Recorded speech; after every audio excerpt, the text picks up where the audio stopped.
So when you open up the Amiga CD32 system, these are the boards that you are left with.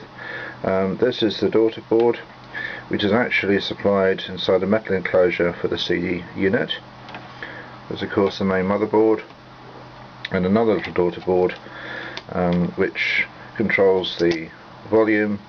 You get the lights indicating that it's on and the CD drive is connecting. Reset button. And this is just quite interesting. When something solid, it doesn't matter what it is, even that would do, is put between the two, it cuts the signal and tells the system that effectively the CD is inserted and ready to run, so that the drive door is closed.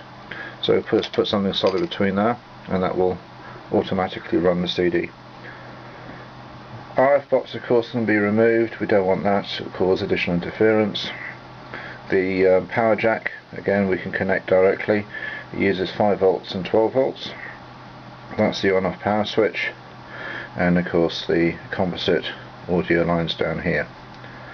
I'm going to relocate this board and flatten it a bit as well, because it needs to lay across here to have optimum positioning to go into the drive unit. Talking of such, this is the disassembled drive unit, which I've mounted onto perspex, and these are the 3 plugs which connect into the daughter board. So the idea is to put the motherboard across the top and then have the additional board here with these plugs connected into it. The other thing of interest on the motherboard, this is the player 1 port, which takes the usual official controller. I've used it a little bit, and to be quite frank, the controller I don't think is a particularly good one. The buttons aren't too responsive, but of course that won't be an issue when we're effectively using a different controller. So, onto the work. The part on the board that says 3044 was where the old RF component was, and that's been removed, and to the right of that is the graphics chip, which I'm tapping off for the RGB for the system. Over here is the drive unit, which has been relocated to the other side of the board. The AV down at the bottom left again has been replaced. Just need to wire up the actual player 1 controller, and these bits of perspex you see on the side are to ensure that this will lay flat over the top of the GameCube system, so that it sits above it. So what we're now going to do is to put this over the top, connect the connectors, which are around the side here, into the drive unit, and then give it a test run. So in this video you see the Amiga board, which is broadly speaking in line with the level of the CD unit. The CD unit is all nice and complete now, ready for painting, and it's the same level on this piece as it is for the GameCube, so they look quite integrated. A lip has been made across here, so when the CD is placed on top it can go in and out of the assembly without catching.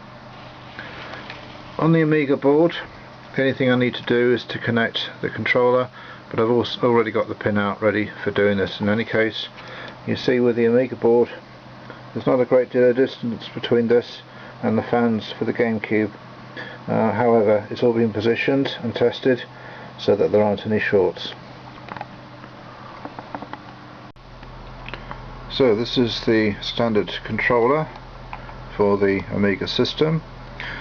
The buttons work fine, they're not overly responsive and just a little strange to utilise it. This is just the casing because the actual board has been removed. This in fact is the board, which as you see has got actually quite a lot of areas that you can easily remove just by wiring the connectors onto the traces. So back onto the system. This is as it looks at the moment. Although this has been prepared, it needs to be painted, it needs to be smoothened, and it needs to be then spray painted to its final colour. Over here will be a handle, which is actually off for GameCube, the sort of GameCube carry handle in order to pull the drawer in and out for loading the CDs. I've done a normal sort of paint job on the side here. I'm not too fussed about the sides, etc. It's only going to be seen after a while the unit is being taken out. And this is the CD for the Amiga loaded in place. It actually is held in place by this magnet, which comes with a system. Let's pop into place underneath the attachment here. It's actually held within those 3 screw areas. However, as I said, that's the only component you need. It works nice and freely.